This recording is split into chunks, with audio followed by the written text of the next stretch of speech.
tata ibadah dari Gereja Protestan Indonesia di Buol Toli-Toli, GPIBT. Mohon perhatian jemaat untuk urutan acara yang berbeda dengan tata ibadah Gereja PAUK. Tanda P merupakan pendeta atau pembawa firman, PNT penatua atau liturgos, dan J adalah jemaat.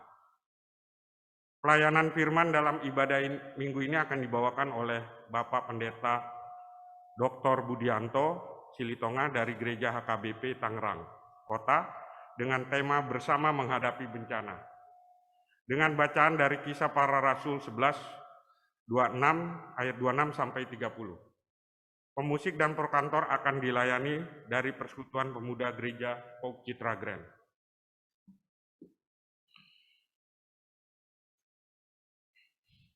Sebelum kita memulai ibadah, mohon perhatian jemaat untuk beberapa warta sebagai berikut. Berita duka cita. Telah berpulang ke rumah Bapa di surga, Bapak Nasrul Anwar, ayahanda dari Ibu Marlin Carolina, atau ayah mertua dari Bapak Alvin Kaisiepo, pada Rabu 19 Mei 2021 di Rumah Sakit Makassar. Gembala, majelis, dan jemaat mengucapkan turut berduka cita dan mendoakan agar keluarga mendapatkan kekuatan dan penghiburan dari Tuhan Yesus saja. Amin. Berita sukacita, telah lahir seorang putra di tengah-tengah keluarga Bapak Penatua Daud Marpaung, Ibu Fitria Lenia Simanuruk, yang diberi nama Nathanael Parasian Marpaung pada Kamis 20 Mei 2021 di Rumah Sakit Restu Kasih. Gembala, majelis, dan jemaat mengucapkan selamat dan turut bersukacita atas kelahiran Ananda serta mendoakan agar Ananda tumbuh sehat dalam penyertaan Tuhan dan Ibu Leni dapat segera pulih dari kondisi pasca melahirkan. Amin. Penuguhan CD Jemaat. Gereja PAUK Citra Grand akan melaksanakan penuguhan CD Jemaat atas nama Saudari Nauli R. Silalahi dan Saudara Matthew Tristan Hutapea yang akan dilaksanakan pada hari Minggu tanggal 6 Juni 2021, jam 8 WIB, ibadah pagi. Percakapan persiapan CD dengan peserta CD, orang tua, gembala, jemaat, dan majelis akan dilaksanakan pada Sabtu 5 Juni 2021 pukul 10 di gereja. Pesan bulan Oikumene bersama menghadapi bencana. Pesan bulan Oikumene dari PGI dapat dibaca secara lengkap dalam lampiran warta jemaat. Sebagai ringkasan dapat kami sampaikan sebagai berikut. Pesan bulan Oikumene PGI pada tahun ini mengingatkan kita bahwa secara historis maupun teologis kekristenan telah berkelindan atau erat menjadi satu dalam upaya-upaya penanggulangan bencana sebagai bagian dari panggilan imannya. Pada jejak iman yang sama, kita patut bersyukur atas keterlibatan gereja-gereja di Indonesia untuk turut menanggulangi bencana pandemi COVID-19 dan turut memikul beban saudara-saudara kita yang terpapar bencana di berbagai wilayah Indonesia, terutama di Provinsi Nusa Tenggara Timur, yang baru saja dihantam siklon Seroja.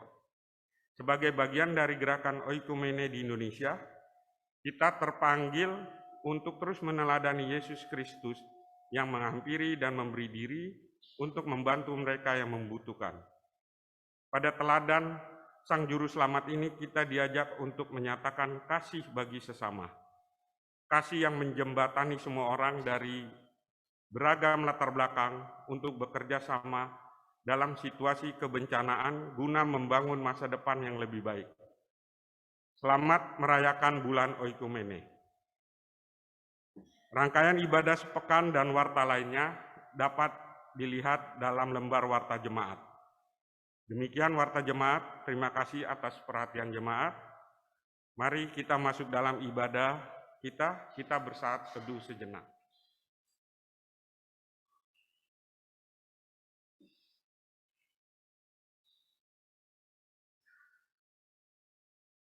Jemaat, kami undang untuk berdiri.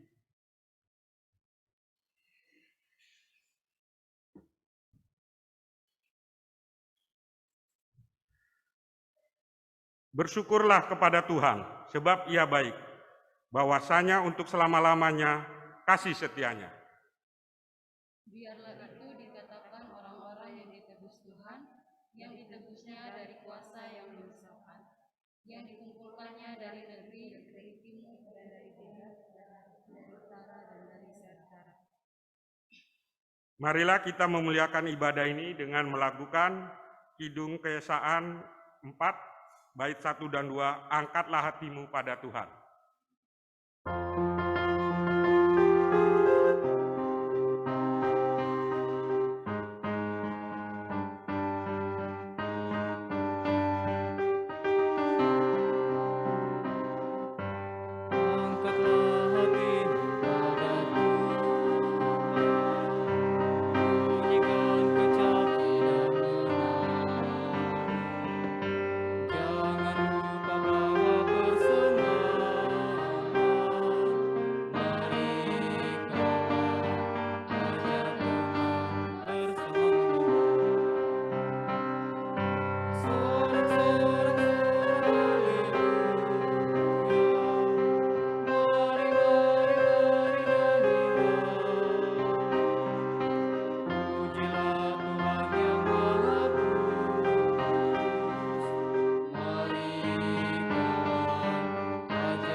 Marilah masing-masing kita dalam ibadah ini mengaku di dalam hati bahwa Allah yang Esa di dalam Bapa dan Anak dan Roh Kudus, Khalik langit dan bumi, adalah sumber pertolongan kita. Amin. Ya, amin. Kasih karunia, rahmat dan damai sejahtera dari Allah Bapa dan Kristus Yesus Tuhan kita menyertai engkau. Menyertai engkau juga. Jemaat yang dikasihi Tuhan, nas pembimbing untuk ibadah pagi hari ini, sebagaimana tertulis dalam Lukas 10 ayat 33. Lalu datang seorang Samaria yang sedang dalam perjalanan ke tempat itu. Dan ketika ia melihat orang itu, tergeraklah hatinya oleh belas kasihan. Kita bernyanyi.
Jemaat kami persilahkan duduk kembali.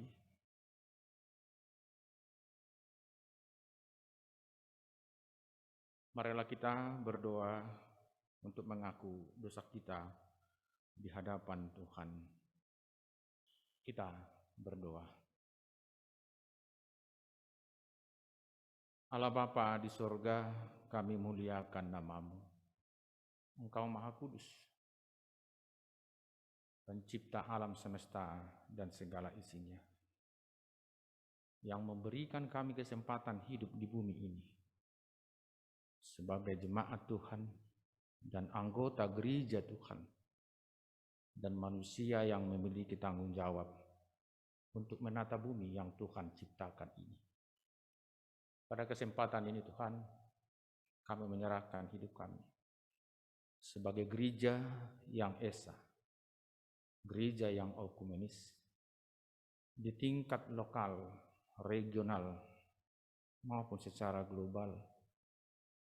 Kami memiliki keterbatasan. Kami sering lalai atas tugas dan tanggung jawab kami sebagai anak-anak Tuhan, sebagai gereja yang Tuhan utus untuk melayani penuh kesungguhan di tengah bumi ini. Ampuni kami atas segala kesalahan kami. Kami percaya Tuhan tidak pernah meninggalkan kami yang terbatas ini. Tuhan memakai setiap gerejamu dalam denominasi yang berbeda, di daerah yang berbeda, di negara yang berbeda, di benua yang berbeda. Kami adalah satu, milik Tuhan.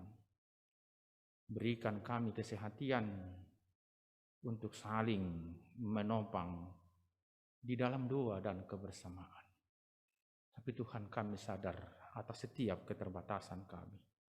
Kami mohon ampun, tolong kami Tuhan, sehingga kami benar-benar menjadi anak-anak yang kekasih, gereja yang Engkau urapi, pribadi-pribadi yang Engkau berkati dan Engkau selamatkan untuk menata bumi ini dan membangun peradaban. Ampuni kami Tuhan atas setiap dosa dan kesalahan kami. Kami percaya kasih Tuhan sungguh lebih besar dibanding murka-Mu untuk menghukum kami. Selamatkan kami dari setiap sakit penyakit dan berikan kami Tuhan kesungguhan hati untuk melayani Engkau dari waktu ke waktu dalam perjalanan gereja-Mu di sepanjang masa maupun perjalanan kami pribadi sebagai anak Tuhan. Mulia nama-Mu.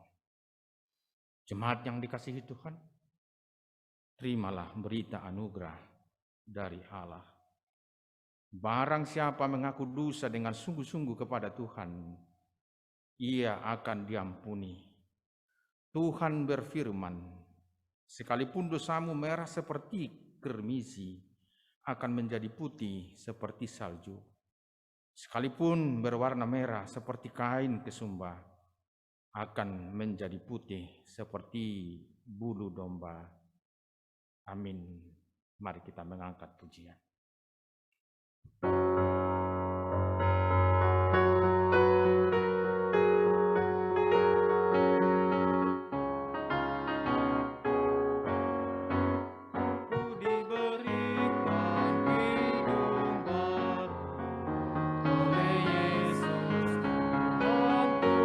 Kasih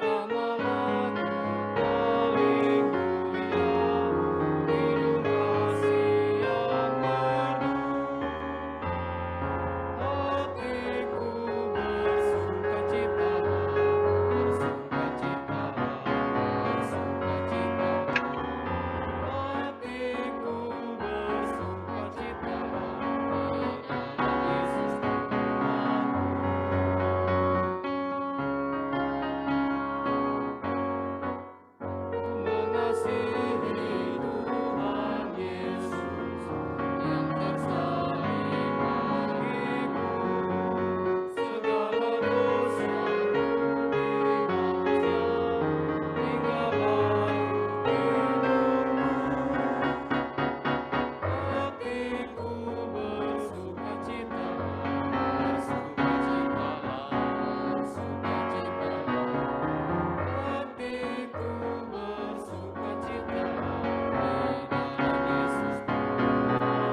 Jemaat yang dikasihi Tuhan, sejenak kita mendengar lagu pujian dari paduan suara talenta, Kau Jadi Saksiku.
Jemaat yang dikasihi Tuhan, firman Tuhan akan menyapa kita.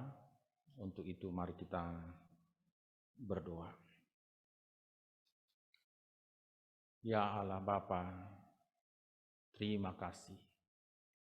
Kami muliakan nama-Mu di tengah perayaan turunnya Roh Kudus hari ini.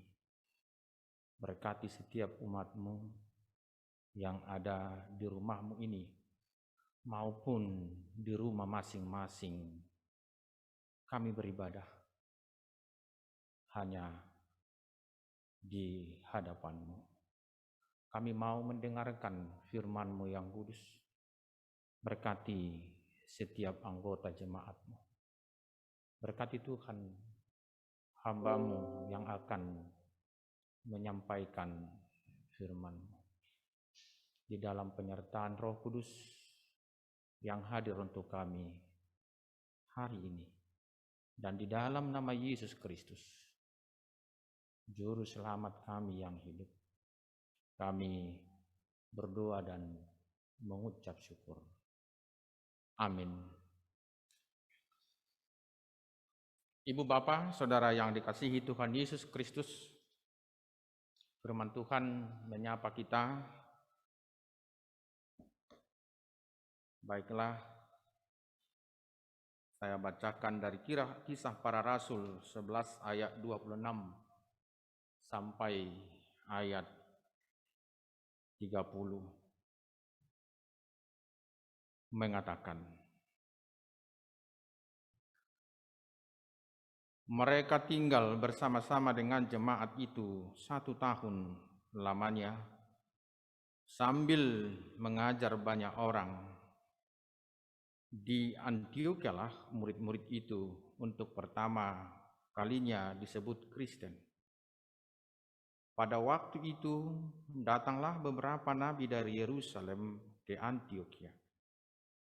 Seorang dari mereka yang bernama Agabus bangkit, dan oleh kuasa Roh ia mengatakan bahwa seluruh dunia akan ditimpa bahaya kelaparan yang besar.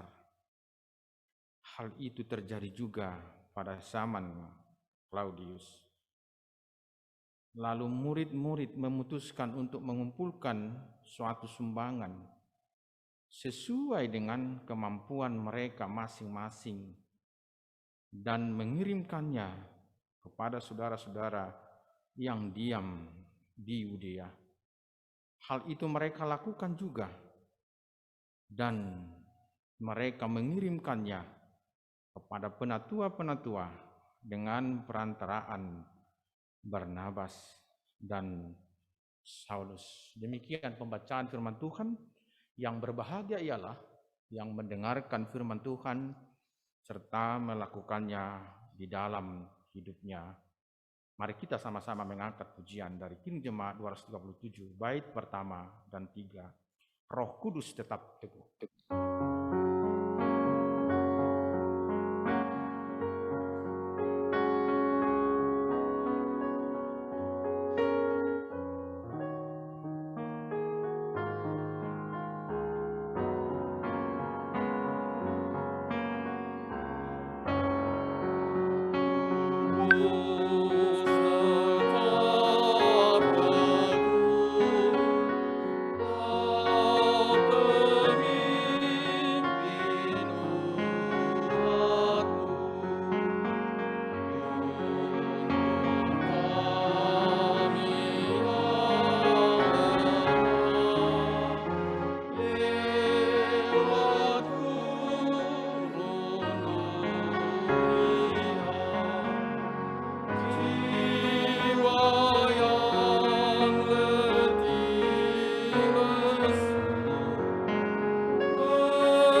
Bersama menghadapi bencana, itu topik ibadah kita di bulan Oikumene, sekaligus hari ulang tahun PGI ke-71.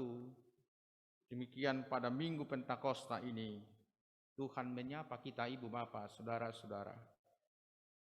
Kata bersama menghadapi bencana, kita mengakui bahwa bumi ini yang kita diami, yang kita tempati bersama-sama sedang mengalami dan merasakan sakit.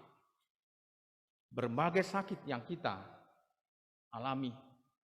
Ada bencana alam, ada pemanasan global, dan sampai saat ini hampir atau menjalani tahun kedua, kita merasakan dampak dari pandemi COVID-19. Ibu Bapak, Saudara-saudara, melalui bulan Oikumene ini mau diwartakan bagaimana anak-anak Tuhan dalam situasi sesulit apapun, bagaimana gereja di muka bumi ini yang berbeda-beda satu sama lain, tetapi adalah milik Tuhan secara bersama, mau saling mendoakan, saling mendukung, dan saling menopang di dalam hidup.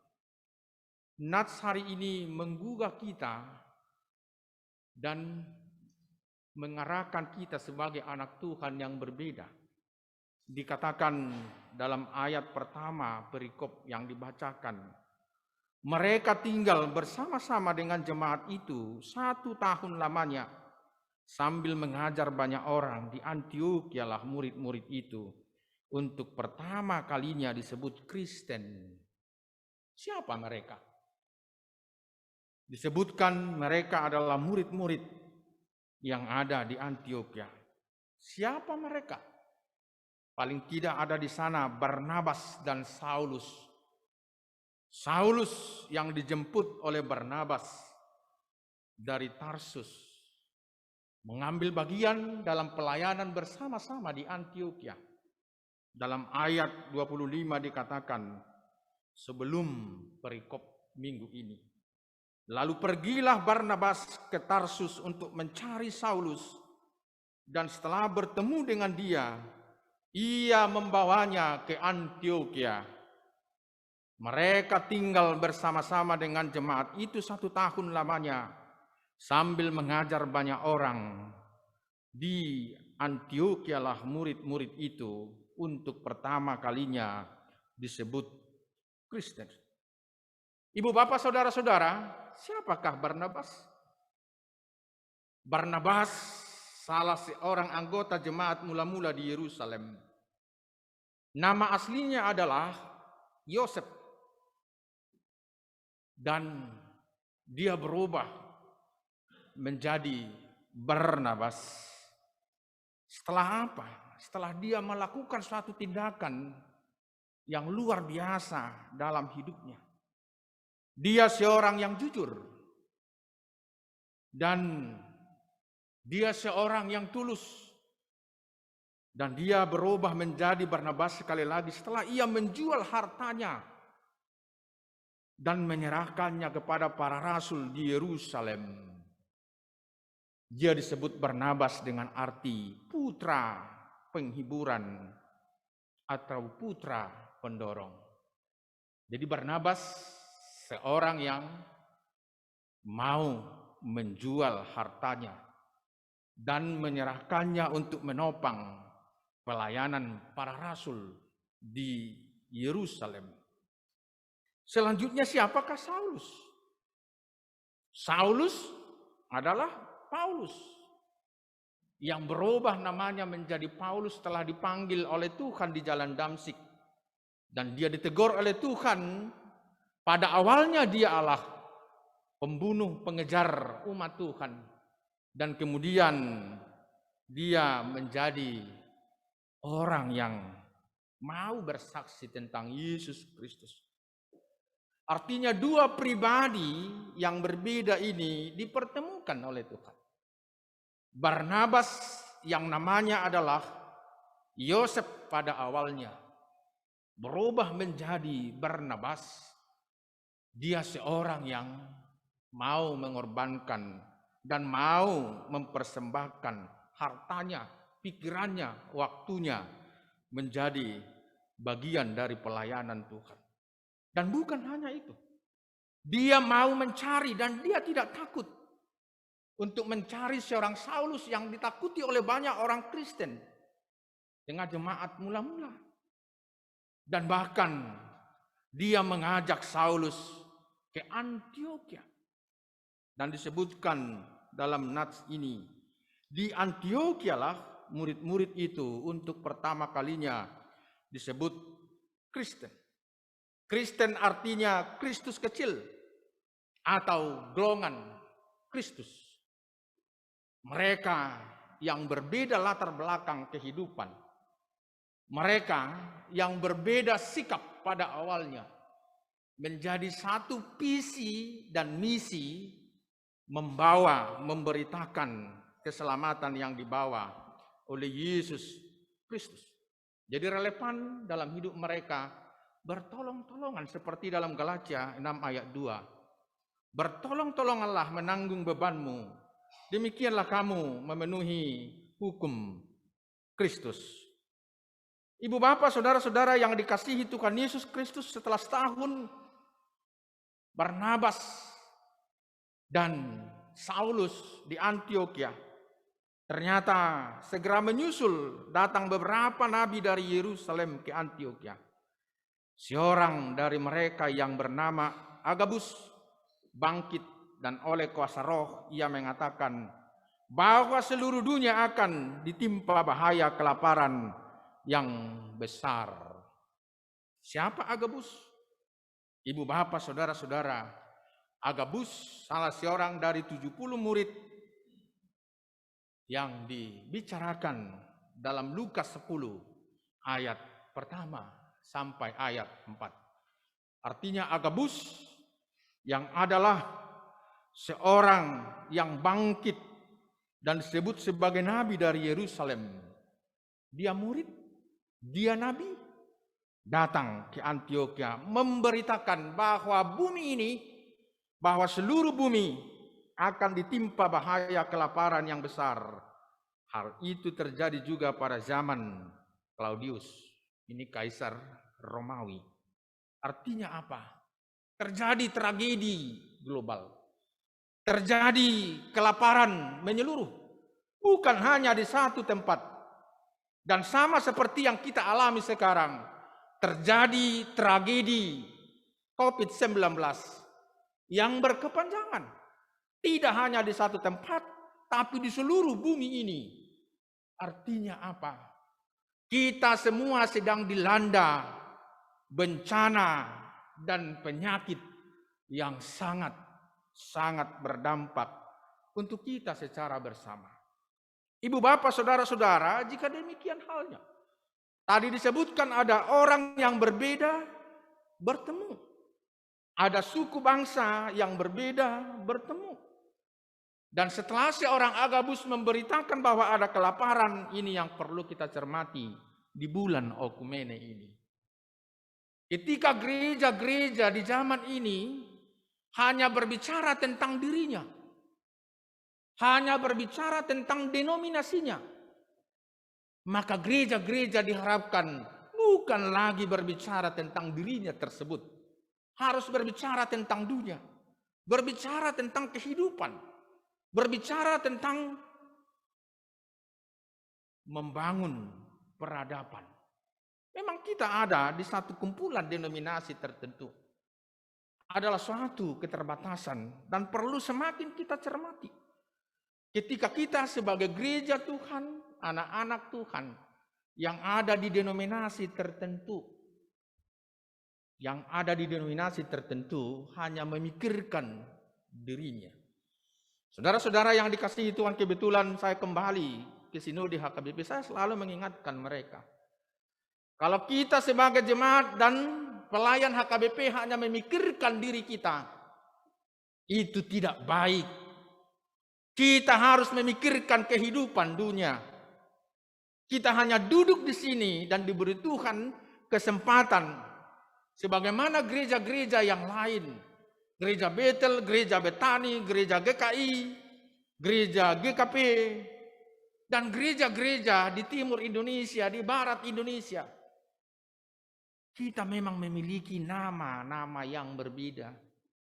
Tapi jangan lupa, supaya kita jangan hanya menutup diri, hanya memikirkan diri sendiri. Karena kita diberangkatkan oleh Tuhan ke bumi ini untuk melayani seluruh bumi. Sebagaimana manusia pertama dicipta oleh Tuhan. Dan ke dalam kesadaran inilah anak-anak Tuhan mau diarahkan ibu bapa, saudara-saudara.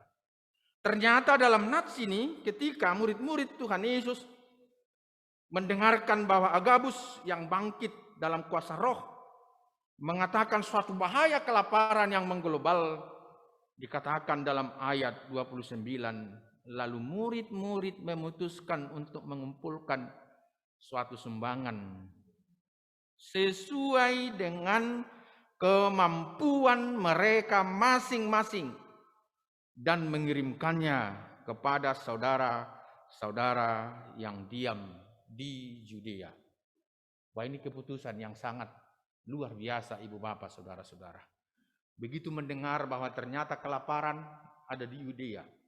Dari firman ini kita tahu bahwa seluruh bumi akan ditimpa bahaya kelaparan. Berarti mereka juga mengalami hal yang sama. Berarti orang di Antioquia pun mengalami hal yang sama. Tapi murid-murid yang ada di sana bersegera untuk mengumpulkan sumbangan sesuai dengan kemampuan masing-masing. Apa yang mau dikatakan ibu bapak saudara-saudara? Ibarat orang sakit. Orang sakit yang turut menyembuhkan orang sakit. Orang yang mengalami penderitaan yang turut menguatkan orang yang sedang menderita. Orang yang sedang diterpa oleh malapetaka. Itulah yang turut merasakan malapetaka itu. Dan mereka mengumpulkan sumbangan untuk saudara-saudara yang ada di tempat lain. Atau mungkin ini seperti menggelitik. Kalau kita pernah menonton televisi yang katanya tolong begitu ya. Tolong. Rata-rata yang kita perhatikan yang mau menolong itu adalah orang-orang yang miskin. Orang-orang yang ada di pinggir jalan. Rata-rata mereka yang memang membutuhkan pertolongan orang lain. Artinya apa? Orang-orang yang pernah mengalami penderitaan terbaik sebagai murid-murid Tuhan Yesus dalam nats ini, mereka lah yang mengerti dan tahu bukan hanya sebatas simpati, tapi empati. Ke dalam perasaan inilah, suasana hidup inilah anak-anak Tuhan perlu diajak di zaman ini. Empati. Mengerti perasaan orang lain, mengerti pergumulan orang lain. Seperti dia yang bergumul. Mengerti hal-hal sulit yang dialami oleh saudara-saudara di tempat lain. Bagaimana rasanya lapar yang saya alami. Itu yang dirasakan oleh saudara saya yang tidak dapat beroleh makan di tempat lain. Bagaimana rasa sakit yang saya derita. Itu yang dialami saudara saya yang menderita di luar sana karena sakit penyakit. Bagaimana COVID yang menyiksa kita pada awal-awalnya membuat manusia di muka bumi ini. Dan kita mencurigai, saling mempersalahkan. Tapi puji Tuhan, sekarang kita sudah mulai mampu menyesuaikan diri. Menjaga diri masing-masing. Menjaga hati, menjaga perasaan. Saya memahami ini merupakan sikap yang relevan dalam hidup manusia. Sebagai anak bangsa, sebagai anak gereja, umat Tuhan, peduli sesama. Ibu bapak, saudara-saudara, rasa peduli itu dilakukan karena apa? Paling tidak secara Alkitab, karena ada persekutuan. Itu koinonia. Mau menderita, mau bagaimanapun kita sama-sama. Itu yang mau dikatakan. Kita memahami koinonia itu tidak hanya dalam suasana yang baik, damai sejahtera. Tapi ketika kita sama-sama sakit pun, kita bergandengan tangan dan kita menjadi kuat bersama. Itulah koinonia. Persekutuan. Menolong orang lain itu juga menjadi bagian dari apa? Pelayanan. Yaitu diakonia. Kita melayani dari keterbatasan kita, bukan dari kelimpahan kita. Bukan dari hanya saat kita sudah menjadi kaya, maka kita menolong orang lain. Justru pribadi-pribadi yang terbatas yang mau menolong orang lain, disitulah makna manusia itu. Hidupnya sangat luar biasa. Benar-benar kita menjadi pelayan, pelaku-pelaku diakoni. Lalu alasan ketiga kenapa kita menolong orang lain? Karena kita mengerti haris. Haris itu apa? Anugerah. Pemberian Tuhan. Napas hidup adalah haris bagi hidup saya. Pikiran adalah haris, pemberian Tuhan. Kesempatan hidup kita adalah haris. Karena kita hanya hidup dalam selang waktu 0 tahun sampai 80, 100 kalau ada. Itu adalah haris dari Tuhan. Pemberian dari Tuhan. Orang-orang yang memahami haris adalah orang-orang yang memang mau berbagi. Seperti murid-murid Tuhan Yesus di Antioquia, jemaat Kristen yang pertama itu. Murid-murid Tuhan Yesus memaknai hidup mereka sekalipun terbatas adalah haris. Haris mata. Pemberian. Dari situ ada disebut gereja karismatik. Gereja yang memahami dirinya memiliki pemberian Tuhan. Haris. Orang yang telah menerima pemberian Tuhan itu sebagai gereja karismatik. Maka membagi pemberian Tuhan itu sekalipun terbatas kepada sesama. Jadi dari keterbatasan kita, sekalipun kita bergumul, itulah haris. Dan yang keempat, kenapa kita mau menolong orang lain secara Alkitab? Itu adalah kemurahan hati.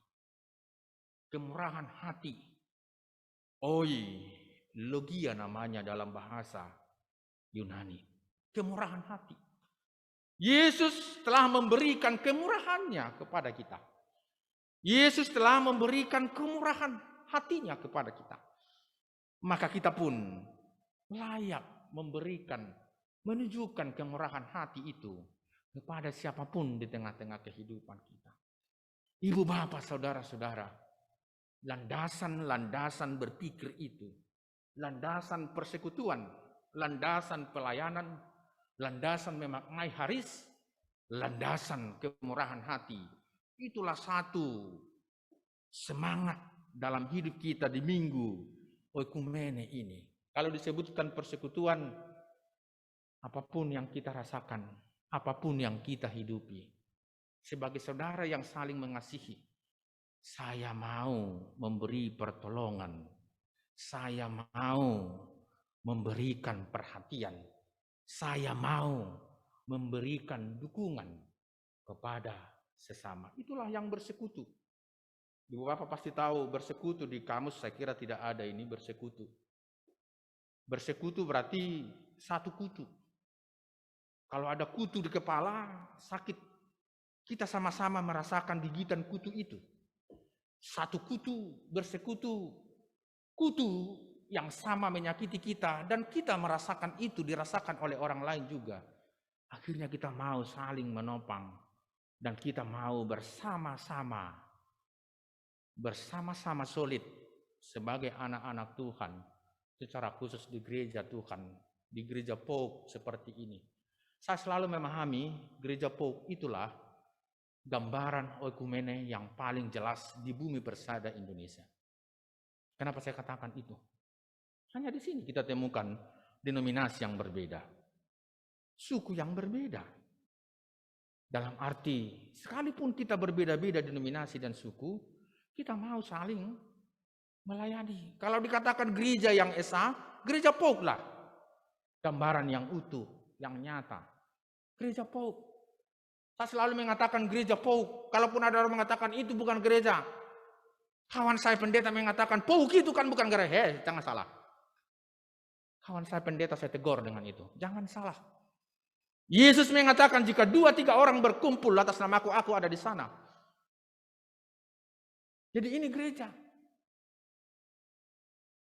Bukan hanya organisasi dunia. Iya, tapi itu organisasi. Secara institusi gereja manapun ada di dunia ini. Tapi jangan hanya membenarkan diri kamu gereja yang lain tidak gereja. Gereja itu adalah bagian dari orang-orang percaya yang diberikan Tuhan kekuatan dan keselamatan. Jadi Pauk sampai sekarang saya mengatakan gereja. Saya tidak mau hanya mengatakan Pauk, persekutuan okumene umat Kristen. Dimanapun saya selalu mengatakan Pauk, itu adalah gereja. Ketika kawan-kawan mengatakan ini, udah kembali Eporus Pauk katanya. Sama saya ya, kawan-kawan di HKBP kadang agak bercanda begitu.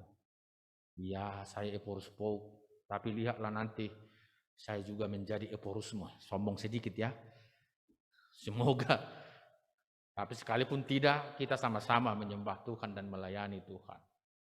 Begitu kira-kira. Saya senang pernah melayani dan mengenal gereja Pauk. Dan disinilah kita sama-sama melihat kuasa Tuhan itu. Dan mungkin Ibu Gembala juga merasakan itu ya. Sekalipun GKP saya lihat di sana Ibu Gembala, yang di Cimuning itu isinya orang Batak 99%. Itu di Cimuning ada GKP. Yang saya tahu GKP itu tidak ada orang Bataknya. Ternyata di mana-mana sekarang orang Batak, Ibu Pendeta. Luar biasa itu. Saya pernah khotbah di sana. Katanya kalian GKP Gereja Kristen Pasundan, kalian orang Batak, harus kalian jaga nama baik Gereja Kristen Pasundan. Jangan bikin ricuh di sini, dia bilang. Pernah ke sana berkhotbah. Di Cimuning itu. Di mana-mana orang Batak sekarang. Di GKI, di GPIB, di Betel, di Betani, di gereja, gedung gereja seperti ini. Di mana-mana ada tempat ibadah, orang Batak ada di situ. Saya tidak mengatakan bahwa suku yang lain tidak berharga. Kenapa saya menekankan itu? Karena saya memang orang Batak yang diberikan Tuhan kesempatan untuk bersekutu dengan saudara-saudara dimanapun. Ini menjadi kesempatan yang luar biasa. Saya selalu menyuarakan kepada kaum muda juga saya suarakan. Ingat kemana kamu juga nanti akan tetap menjadi terang. Saya tidak memaksa kalian menjadi jemaat HKBP seumur hidup. Suatu ketika kamu akan pergi kemana-mana dan menjadi bagian dari jemaat tertentu. Tapi jadilah terang. Jadilah pribadi-pribadi yang membangun. Jangan pribadi-pribadi yang mendukakan kehadirat Tuhan. Jangan. Tapi menjadi pribadi-pribadi yang benar-benar mencerminkan kasih Tuhan seperti murid-murid Tuhan Yesus yang di Antioquia ini. Ibu bapak saudara-saudara, Barnabas dipertemukan dengan Paulus dan bersama murid-murid mereka melakukan suatu tindakan yang luar biasa di tengah kelaparan. Mereka tidak hanya mementingkan diri sendiri. Dan itu juga boleh kita lihat dari kehidupan Barnabas. Barnabas tadi seorang yang mau menjual hartanya untuk dibagi kepada para hamba-hamba Tuhan. Dan Barnabaslah yang memperkenalkan Paulus kepada rasul-rasul yang lain, murid Tuhan Yesus, ketika mempertanyakan bagaimana kerasulan Paulus. Bagaimana kerasulan Paulus yang namanya Saulus itu? Barnabas mengatakan dia adalah murid Tuhan Yesus. Sikap seperti ini perlu dimiliki oleh orang-orang percaya. Dia mau membela saudaranya dalam hal kasih Tuhan. Ketika orang memperdebatkan kerasulan dari Paulus, Barnabaslah yang mengatakan dia benar-benar murid Tuhan Yesus. Sama seperti kita. Oh bukan, dia akan tidak bersama kita. Semasih Tuhan Yesus hidup. Tidak. Memang begitu. Dia dipanggil secara khusus oleh Tuhan Yesus di jalan Damsyik dan diingatkan. Artinya saudara-saudara, hidup orang percaya baiklah seperti Barnabas. Dia tidak hanya menyudutkan teman-temannya, tapi dia menunjukkan hal-hal positif, hal-hal yang baik yang ada dalam diri temannya. Barnabas melakukan itu kepada Paulus di hadapan rasul-rasul, murid-murid Tuhan Yesus yang lain. Akhirnya dalam nats ini mereka dapat berjalan dengan baik.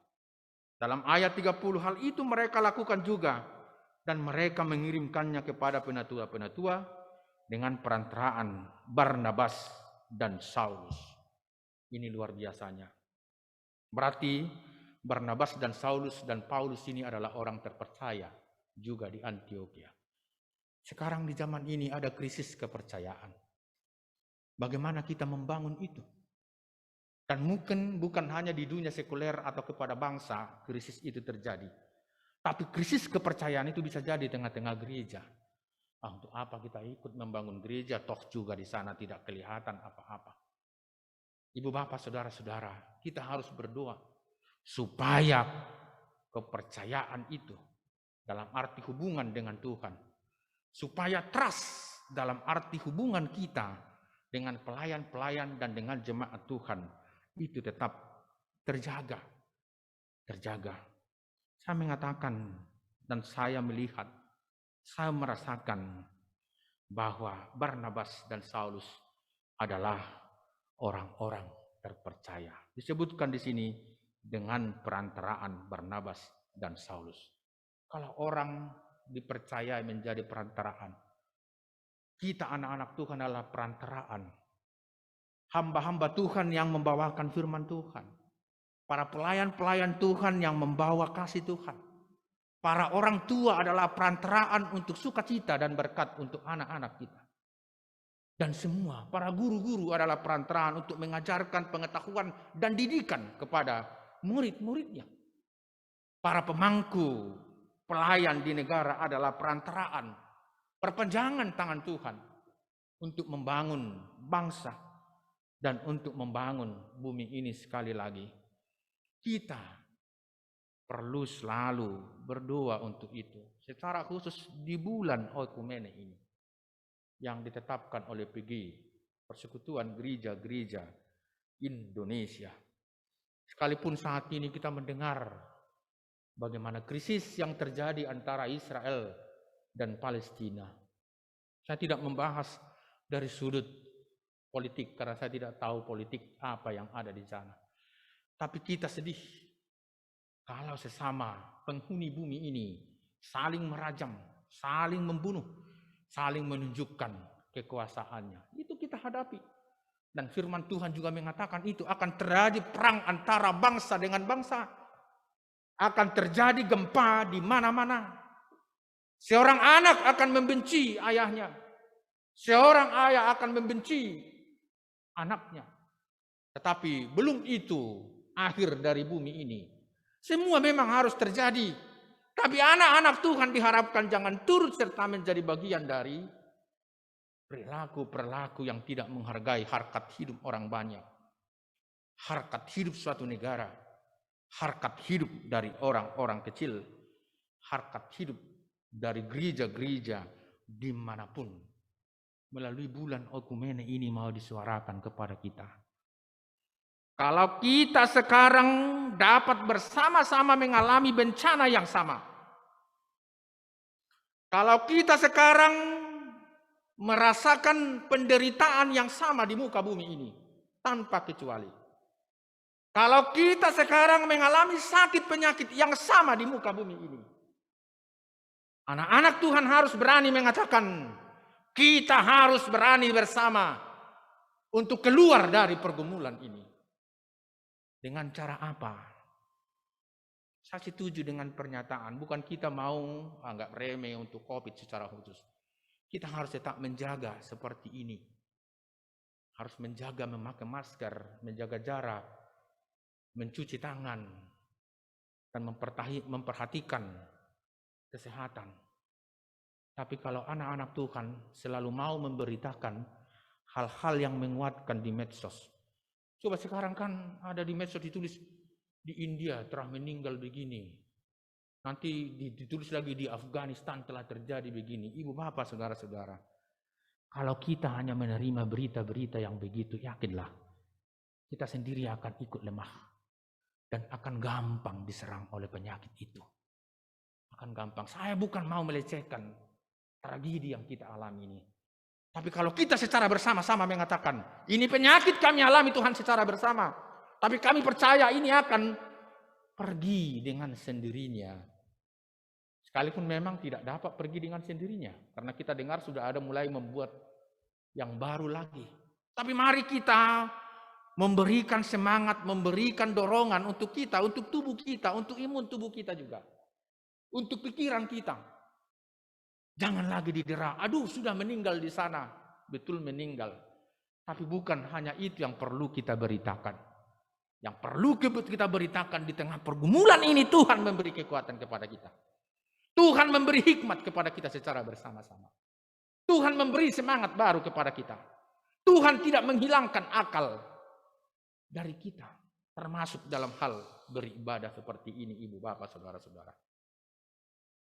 Sekarang kami perhatikan di gereja yang kami layani, jemaat sudah sangat rindu beribadah. Dari awalnya kita buat 3 ibadah setiap minggu. Tapi melihat antusias jemaat sampai kadang keluar, lalu kita tambah lagi ibadah itu.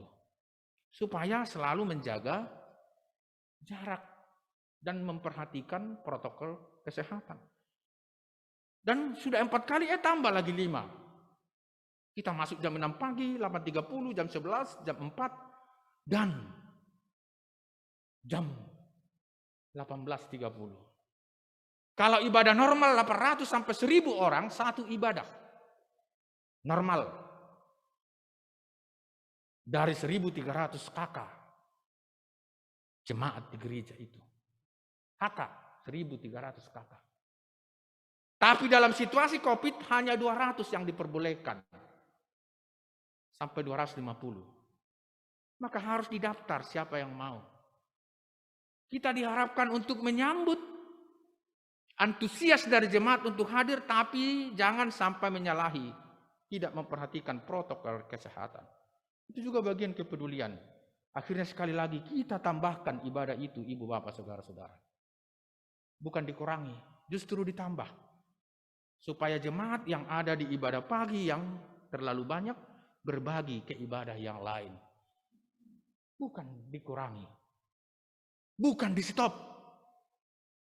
Keinginan jemaat untuk bertemu dengan Tuhan di rumahnya. Justru dipersering.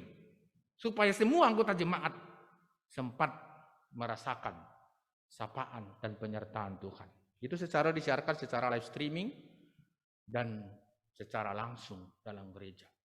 Ibu bapak, itu yang kita lakukan sekarang. Ibu-ibu, ibu bapak, opa yang ada di rumah sekarang, kita bisa bersama.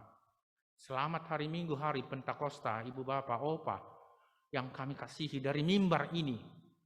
Mari kita selalu membangun semangat kebersamaan, semangat cinta kasih, semangat saling menopang sebagai gereja Tuhan, sebagai murid-murid Tuhan Yesus, seperti dalam nats ini. Saya percaya kita mau selalu untuk itu. Saling mendoakan. Demikian kita juga sekarang di sini. Luar biasa. Tadi pagi saya sudah tiba di sini jam 6.45. Saya dari rumah berangkat jam 6:02 untuk menjaga, mana tahu ada sesuatu di tengah jalan. Saya menemukan di sini ada menyambut Pak Udi. Ternyata Pak Udi dengan Pak Dwi setia. Sangat setia. Saya berpikir, saya lihat soalnya di jadwal ada penyambut tamu. Oh, belum hadir beliau, saya pikir di jadwal itu menyambut tamu. Ada Pak Udi yang mewakili. Nanti diberikan apresiasi untuk beliau dan Pak Dwi. Dia menyambut. Ternyata seperti yang dulu-dulu. Selamat pagi Pak, semangatnya ini luar biasa ini. Kami belum beribadah, dia sudah buka pintu gereja. Dia sudah bersihkan, dia sudah menyediakan kantong persembahan atau kotak persembahan. Kebiasaan lamanya juga hadir. Pak Pendeta minum kopi ya? Saya sudah lama tidak minum kopi. Hanya di gereja Paul Citra Grand ini saya minum kopi. Dan saya minum. Aduh, itu bagian dari kepedulian. Ternyata Pak Udi itu begitu peduli sama kita, ibu bapak, saudara-saudara. Saya mau tanya, apakah saat lebaran kemarin kita peduli kepada dia? Bukan sekarang ya. Bukan sekarang. Artinya contoh kehidupan itu telah dilakukannya setiap hari. Saya selalu melihat para koster di gereja itu. Entah saya terlalu gimana ya. Saya selalu mengatakan itu satpam selalu menjaga kita. Kalau di tempat pelayanan saya sekarang ada 3 orang satpam. Kalau saya jalan, Pak, kebetulan payung ada, kebetulan hujan. Pak, saya antar ya ke tempat parkir. Jangan, Pak. Ini tentang kepedulian. Jangan, Pak. Karena saya berpikir waktu kecil kan saya mau menerobos, saya terobos saja. Waktu kecil saya sering bermain hujan, ibu bapak, saudara-saudara di kampung. Itu waktu kecil, sambil berlari-lari di halaman.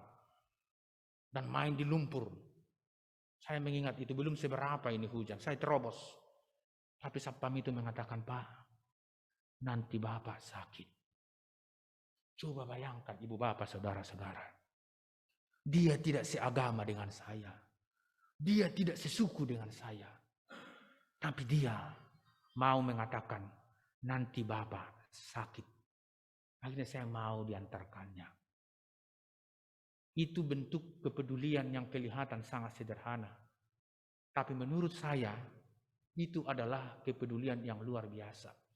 Saya mengatakan dia adalah orang hebat. Kenapa? Karena dia tulus. Kehebatan dia bukan soal harta, bukan soal pangkat. Tapi soal keterbukaan hati melayani.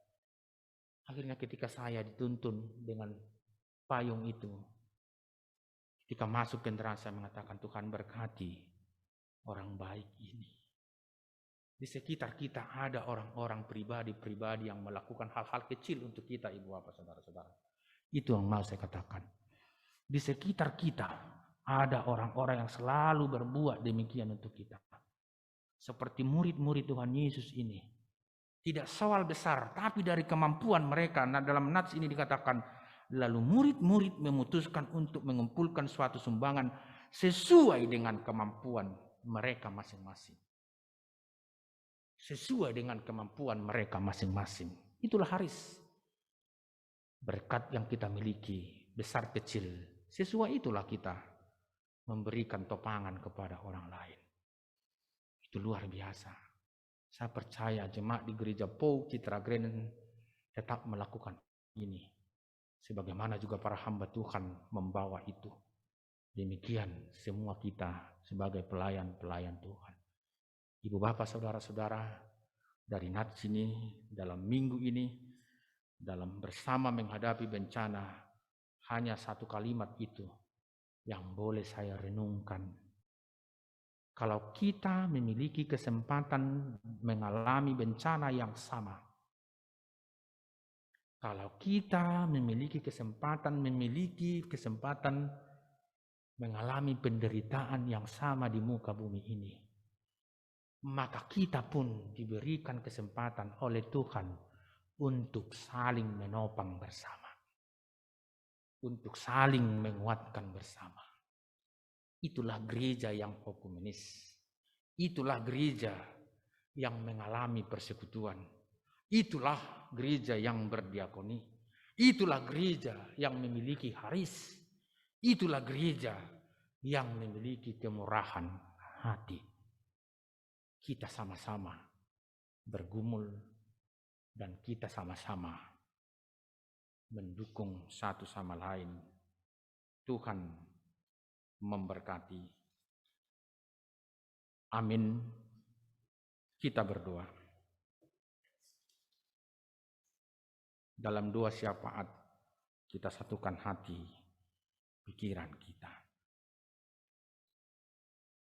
Allah Bapa di surga, terima kasih atas kasih-Mu. Engkau memberkati kami melalui firman-Mu. Kami telah mendengar Barnabas dan Saulus, Joseph yang menjadi Barnabas itu, Saulus yang adalah Paulus itu. Mereka berbeda, tapi mereka pribadi-pribadi yang mau melayani Tuhan. Bersama saudara-saudara dan murid-murid-Mu di Antioquia, mereka peduli kasih ketika mendengar bahwa kelaparan di seluruh bumi akan terjadi. Mereka tidak berpangku tangan. Tuhan, kami tahu mereka juga orang terbatas. Tetapi mereka yang Kau kasihi mau melakukan yang terbaik dalam hidupnya. Demikian juga kami, anggota jemaat-Mu. Di setiap gereja, di setiap keluarga. Dari keterbatasan kami Tuhan, tolong berikan kami kesempatan untuk membuka hati pikiran kami, tetap saling melayani, setia mengikuti kehendak-Mu. Maka pada kesempatan ini, kami berdoa untuk seluruh jemaat dan keluarga Gereja Pou Citra Grand. Tuhan berikan kesetiaan hidup di dalam Engkau Tuhan. Berkati atas kehidupan jasmani dan rohani. Tuhan, hamba-Mu percaya Engkau mencukupkan kebutuhan mereka, sehingga tidak seorang pun mengalami penderitaan. Bahkan mereka sanggup memuliakan Engkau melalui setiap hal yang Tuhan berikan dalam keluarga, pribadi, dalam hidup anggota jemaat ini. Kami juga berdoa buat setiap anggota jemaat yang sedang lemah tubuh. Kami membawakan Opung Yosi Boru, ibunda dari Ibu Mariati Ros Boru Simangunsong dalam masa hari tua. Kami membawa Bapak Perbutian Purba, ayah dari Ibu Pendeta Deni Arlina Purba, MTH, dalam masa hari tua. Ibu Esna Sihotang Opu Joshua Perlindungan Boru, di usia 87 tahun, ibunda dari Bapak Penatua Tumbur Tinambunan, untuk kesehatan jasmani dan rohani di masa tua. Kami juga membawakan Ibu Tiani Boru Manurung, ibunda dari Ibu Samseri Siregar, ibu mertua Bapak Penatua Hamunangan Sianipar dalam masa hari tua. Kami membawakan Ibu Suratina, ibunda dari Ibu Evi Murwati, ibu mertua dari Bapak Penatua Parulian Saragi Sitio dalam masa perawatan di rumah. Kami juga membawakan Ibu Nora Mamahit, ibunda dari Ibu Lydia, ibu mertua Bapak Penatua Upe Taufani Mokoago dalam masa perawatan di Rumah Sakit Eka Hospital. Kami juga membawakan Opung Natania Duli, ayahanda dari Ibu Epi Hotmayanti dalam masa pemulihan. Ibu Tianggur Boru Manurung, ibunda dari Bapak Daniel Siahaan dalam masa pemulihan. Opung Daharil Boru, ibunda dari Bapak Penatua Lamhot Bajirio Sinaga dalam masa pemulihan. Bapak Joni Mandali, ayahanda dari Bapak Penatua Willy Mandali dalam masa pemulihan. Ibu Khadijah, ibunda dari Ibu Penatua Esti Nugraheni dalam masa pemulihan. Bapak Romulus Gultom dalam masa pemulihan. Ibu Golda Siboya, istri hamba-Mu dalam masa pemulihan. Dan semua jemaat yang tidak dapat kami sebutkan satu persatu, Tuhan tolong mereka, Engkau yang memulihkan. Kami juga berdoa buat keluarga Bapak Alvin Kaisepo atas berpulangnya ayah mertua Bapak Nasrul Anwar pada tanggal 19 Mei 2021 di Makassar, Sulawesi Selatan. Kami juga berdoa buat saudara-saudara yang mengalami bencana alam di Persada Indonesia ini dan dimanapun Tuhan menguatkan mereka. Kami berdoa buat semua kaum lansia, orang tua yang kami kasihi, para duda dan janda, serta yatim piatu. Tuhan berikan kekuatan dan semangat baru pada mereka yang Engkau kasihi. Kami juga berdoa buat saudari Caroline, Keisia, dan Sophie untuk selalu diberikan kesehatan. Kami berdoa buat Ibu Fitria Leni Asih Manihuruk, istri dari Bapak Penetua Daud Merpaung, dalam masa pemulihan pasca melahirkan. Kami berdoa buat anak-anak yang sedang mempersiapkan ujian tingkat akhir sekolah dan mencari lembaga pendidikan selanjutnya. Kami juga berdoa buat kaum muda yang sedang mencari pekerjaan dan pasangan hidup. Tuhan menyertai mereka. Program kerja Gereja POUK Citra Grand masa pelayanan tahun 2021 kami serahkan ke dalam tuntunan kasih Tuhan. Para pelayan gerejamu ini Tuhan, Ibu Gembala Jemaat, Engkau berkati keluarga dan pelayanannya, kesehatan, hikmat yang daripadamu. Demikian juga Ibu Bapa Majelis, Engkau sertai Tuhan beserta keluarga. Admin Engkau tuntun, auditor Engkau sertai, koster, guru-guru sekolah minggu dan remaja, Tuhan berkati. Demikian juga rencana pembangunan Gereja POUK kedua Citra Grand lancar dan dimudahkan oleh kasih Tuhan. Dan saudara-saudara kami yang sedang mengalami COVID-19, keluarga serta semua pelaksanaan program nasional serta vaksin COVID-19 di negara ini Tuhan, atau dimanapun Engkau memberkati. Demikian pemimpin bangsa dan negara ini, Presiden, Wakil Presiden dan seluruh jajaran pemerintahan dan tim penanganan COVID-19 beserta Jemaat POUK Citra Grand yang ikut melayani di garda depan, Tuhan tuntun dan sertai mereka.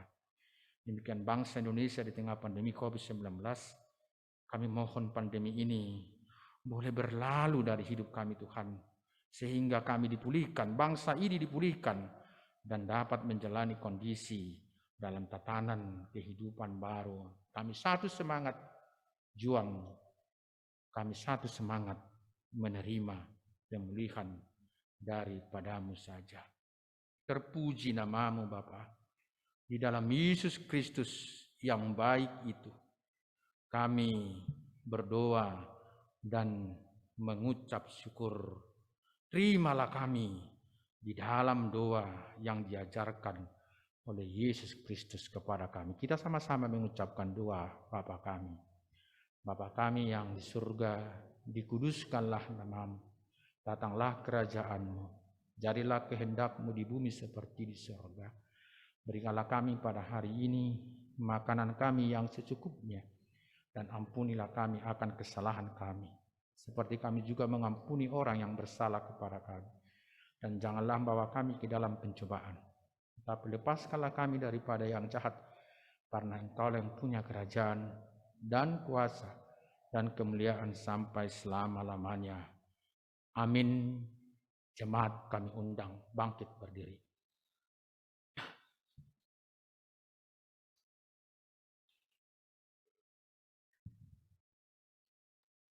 Marilah dengan semua orang di segala tempat dan zaman kita mengikrarkan pengakuan gereja dengan menyanyikan Kidung Keesaan nomor 361, bait pertama sampai bait ketiga, Aku Percaya. Pencipta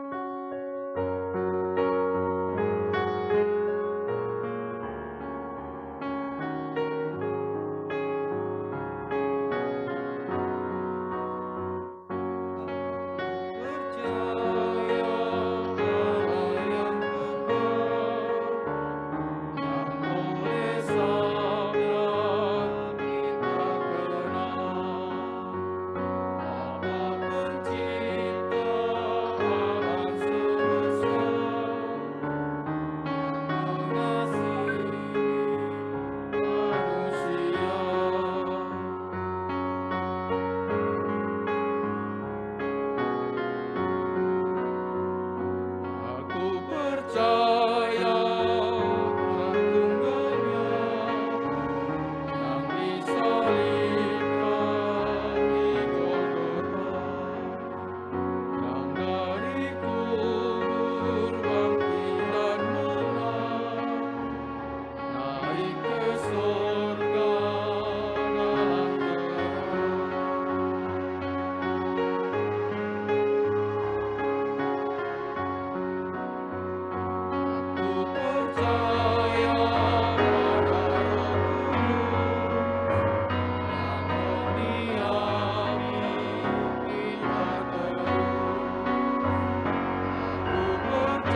Jemaat dipersilakan duduk kembali.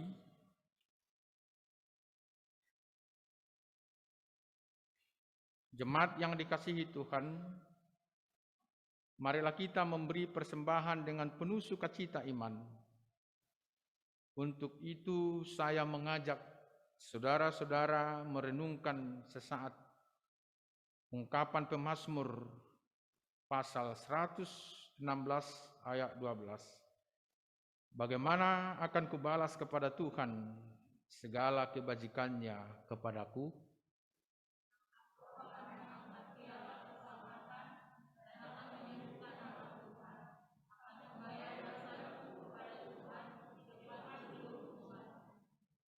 Mari kita naikkan nyanyian persembahan.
Untuk berdiri.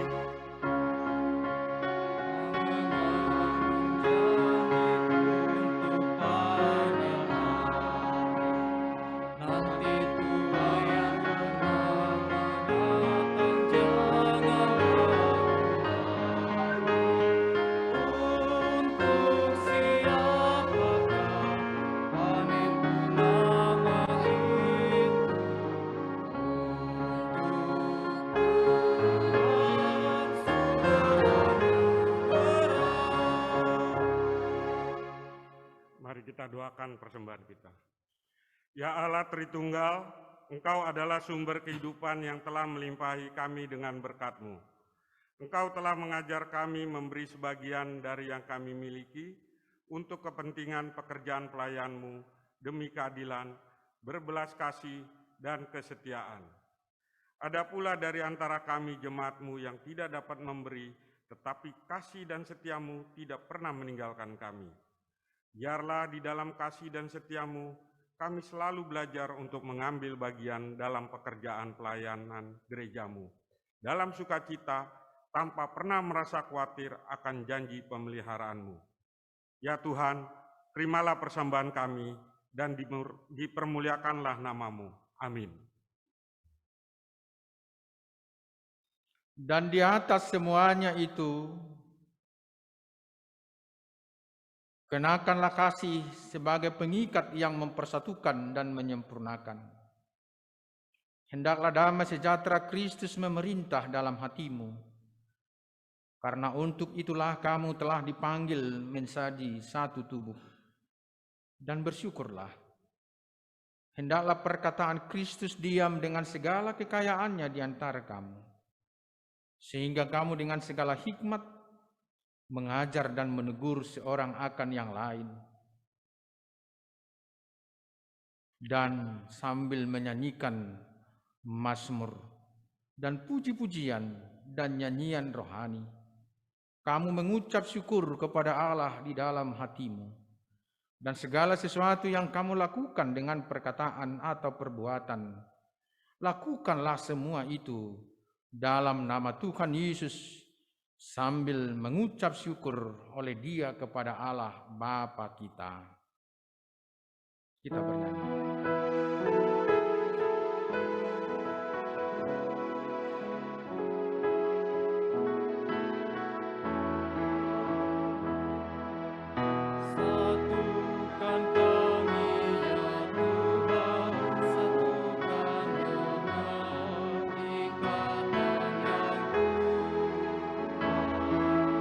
Satukan kami ya Tuhan, satukan dengan ikatan yang kuat. Satukan kami ya Tuhan, satukan dengan kasih-Mu yang kekal.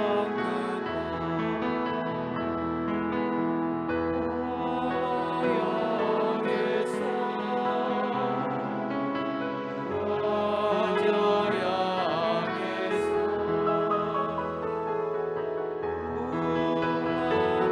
umat Esa, puji yang bergema. Satukan kami ya Tuhan, satukan dengan ikatan yang kuat. Satukan kami ya Tuhan, satukan dengan kasih-Mu yang kekal. Jemaat yang dikasihi Tuhan, terimalah berkat Tuhan. Damai sejahtera Allah yang melampaui segala akal akan memelihara hati dan pikiranmu dalam Kristus Yesus. Amin.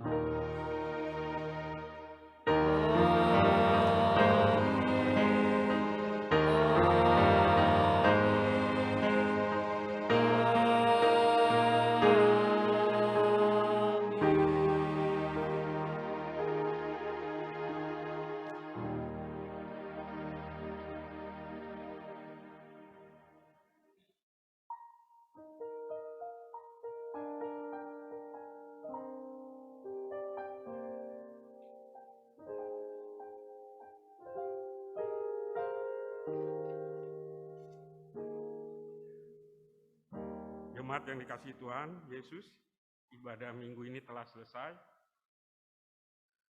Kami mengucapkan terima kasih kepada Bapak Pendeta Dr. Budianto Silitonga, pelayan firman Tuhan dalam ibadah ini.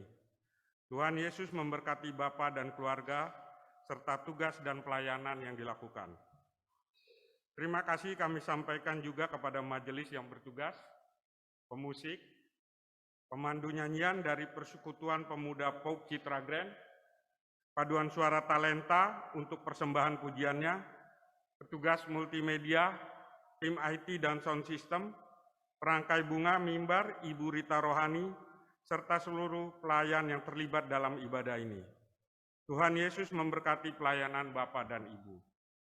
Jemaat dipersilakan bersatu teduh sejenak.